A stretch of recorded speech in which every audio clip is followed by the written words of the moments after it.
안녕하십니까.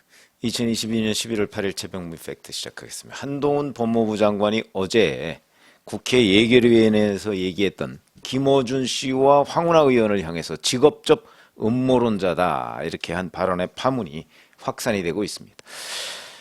자, 오늘 황운하 의원이 페이스북에다가 즉각 공수처에 고소하는 것은 물론 국무위원의 막중한 자리에 걸맞은 정치적 책임을 묻겠다 이렇게 얘기를 했고요.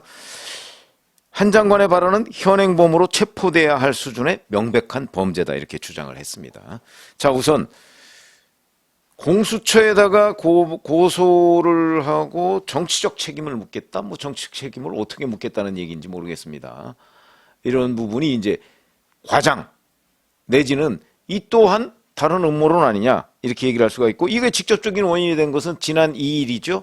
TBS에 나와서 공안 통치, 그러니까 한동훈 법무부 장관이 얘기했던 마약과의 전쟁, 이런 부분이 공안 통치를 분위기를 만들려는 걸로 보인다. 검찰이 범죄와의 전쟁으로 사실상 계엄령 분위기로, 검찰 주도 분위기로 전국을 끌고 가려는 것이다 이렇게 얘기를 했습니다.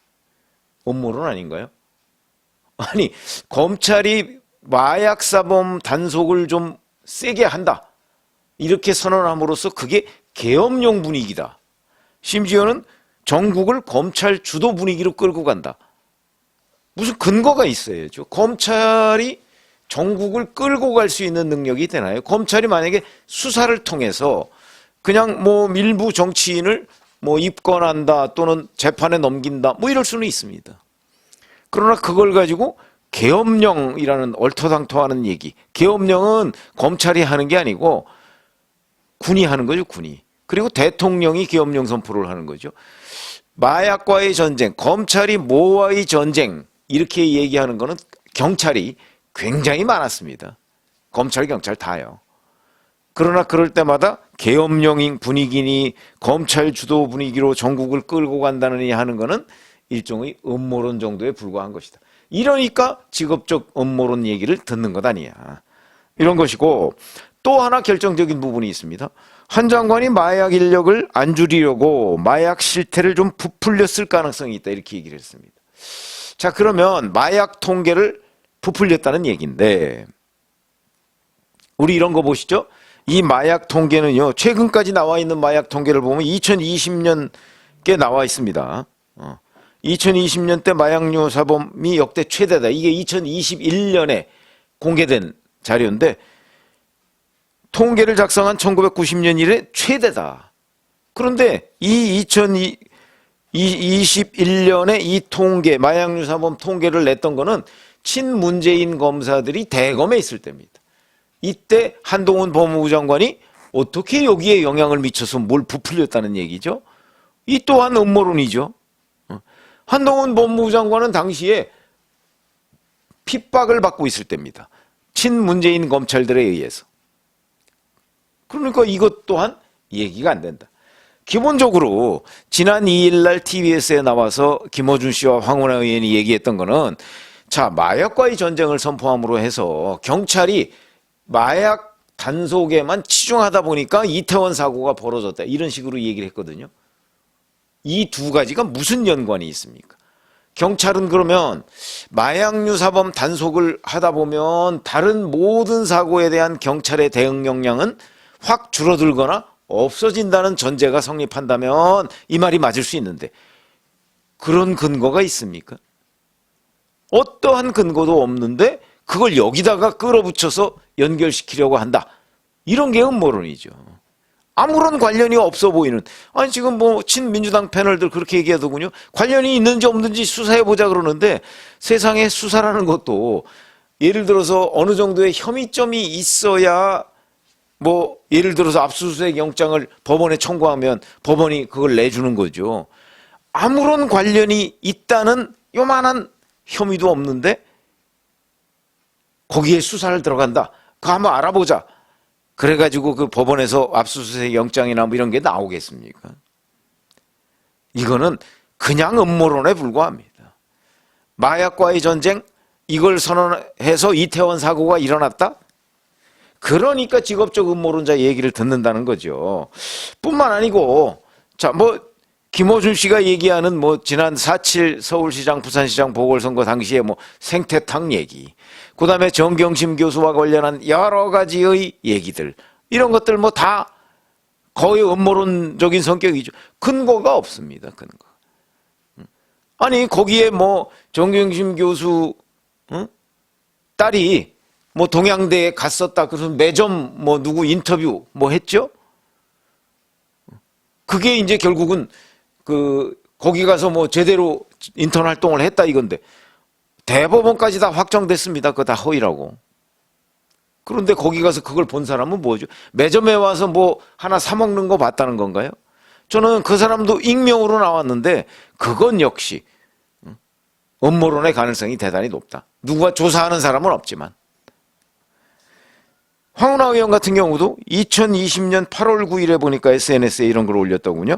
조국 전 법무부 장관의 주장을 올려가면서 자기는 명백하게 조국 전 법무부 장관과 뜻이 같다 이렇게 얘기했는데, 조국 전 법무부 장관이 얘기한 것 자체가 음모론입니다. 검찰 수뇌부가 4.15 총선에서 집권 여당의 패배를 예상하면서 이른바 울산 사건의 공소장을 작성한 것으로 보인다. 이게 울산시장 하명수사 의혹 아닙니까? 즉 집권 여당의 총선 패배 후 대통령 탄핵을 위한 밑자락을 깐 것이다. 대통령 탄핵을 위한 밑자락을 검찰이 깔 수가 있습니까? 그러면서 이제 이게 황운하 의원의 얘기입니다. 조국 장관은 한국 검찰은 준정당처럼 움직일 뿐 한국 검찰의 정치적 중립성은 허구이다. 한국 검찰은 조직의 이익에 따라 맹견이 되기도 하고 애완견이 되기도 한다는 견해를 밝혔다. 평소 제 생각과 정확히 일치한다. 글쎄 뭐 저도 검찰이 때로는 맹견이 되고 때로는 애완견이 된다, 뭐 이런 얘기 뭐 저도 일정 부분 동의할 수가 있습니다. 자, 그러나 검찰이 준정당처럼 움직일 뿐이다. 그 다음에 울산 사건 공소장 이래서 탄핵의 밑자락을 깔았다. 이런 거야말로 음모론에 불과하죠. 그냥 본인의 머릿속에서 상상력을 통해서 나온 얘기에 불과하다. 뭐 이런 것이고요. 그 다음에 황운하 의원 같은 경우 2019년 11월에는 또 울산시장 선거 개입 의혹 사건과 관련해서 하명수사 뭐 이런 것들이 사실 검찰 수사 결과 다 밝혀졌고, 물론 법원에서 지금 현재 재판 중입니다. 그 재판이 영 진전이 안 되고 있습니다. 이것도 김명수 대법원장 체제 하에 있는 판사들 때문에 그런 것이 아닌가 하는 합리적 분석. 그러니까 합리적 분석과 음모론은 차원이 다른 얘기죠. 지금 일반적으로 얘기하면 검찰에서 기소한 다음에 대략 한 6개월 정도의 1심 재판이 끝나야 되는데, 지금 이 울산시장 하명 수사 이 부분 재판이 진척이 안 되고 있습니다. 몇 년이 지났는데도. 어떻게 이런 일이 있을 수 있죠? 온갖 법 기술자들이 이 재판을 늘어지게 만들고 판사가 결국 거기에 동의하고 있는 것 아닌가 싶은 생각이 들고, 그렇다면 6개월 내에 끝났어야 되는 재판이 지금까지도 이렇게 미뤄지고 있습니다. 그러니까 제가 말씀드리는 거는 합리적인 근거를 가지고 얘기하는 거는 합리적 분석이고, 그렇지 않고 아무런 근거 없이 그거는 이거다 또는 이런 의심이 드는데 라고 얘기하는 거는 음모론입니다. 그런 점에서 본다면 황운하 의원이나 아니면 김어준 씨가 얘기하는 거는 본인들이 뭔가 얘기를 하려면, 자, 계엄령 분위기다 그러면 계엄령과 유사한 뭐 사례들 이런 거를 예를 들어서 한 서너 가지를 얘기를 해가면서 이래서 계엄령 분위기다라고 얘기를 해야 되는 것이고, 그 다음에 이태원 사고의 원인 중에 한동훈 법무부 장관의 마약과의 전쟁 뭐 이게 원인이 됐다고 한다면, 이태원 그 할로윈 때 뭐 마약 경찰이 몇 명이 투입돼서 마약류 단속을 하려고 했다. 그거는 근거가 될 수가 없습니다. 그건 마약류 단속을 하러 나간 거 아닙니까? 그런데 그것 때문에 경비병력이 뭐 예를 들어서 50명 배치할 것이 뭐 10명밖에 배치를 못했다. 이렇다면 어느 정도 근거가 될 수가 있겠죠. 그러나 할로윈 때는 137명인데 그중에서 물론 마약류를 단속하기 위한, 마약사범 단속하기 위한 경찰이 뭐 몇십 명 정도 투입이 된다고 합니다. 그러면 나머지 몇십 명 다 어디 갔습니까?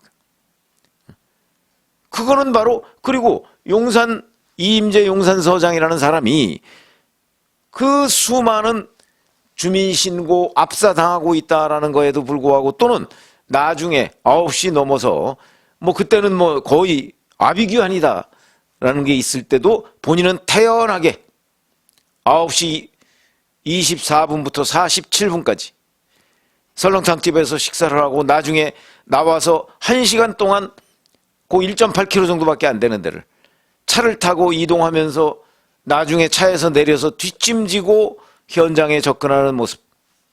이런 게 문제죠. 그러니까 이런 근거를 대가면서 문제점을 지적해야 되는 것이지 그냥 막연하게 자 이임재 전 용산서장의 현장에서의 대처 능력, 대처 역량 뭐 이런 것 때문에 이태원 참사가 커졌다. 이렇게 얘기하는 건 합리적 분석이죠. 그러나 한동훈 법무부 장관의 마약과의 전쟁 때문에 그게 이태원 참사의 원인인 것처럼 얘기하는 건 음모론이죠. 왜? 근거가 없기 때문에.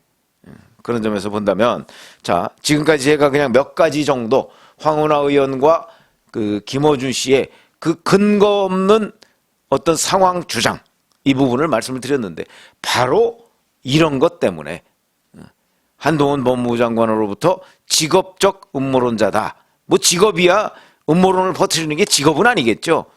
왜 황운하 의원 같은 경우는 국회의원이 직업이니까.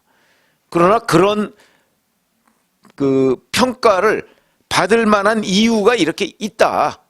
그러니까 앞으로 이 두 사람은 뭔가 그 정치 현상, 사회 현상을 분석할 때는 그 분석의 근거를 들어가면서 그 분석이 일반적인 국민 눈높이에서 합리적이다라는 평가를 받아야만 직업적 음모론자라는 그런 오명을 본인들은 오명이라고 생각하겠죠? 오명을 벗어날 수가 있을 것이다.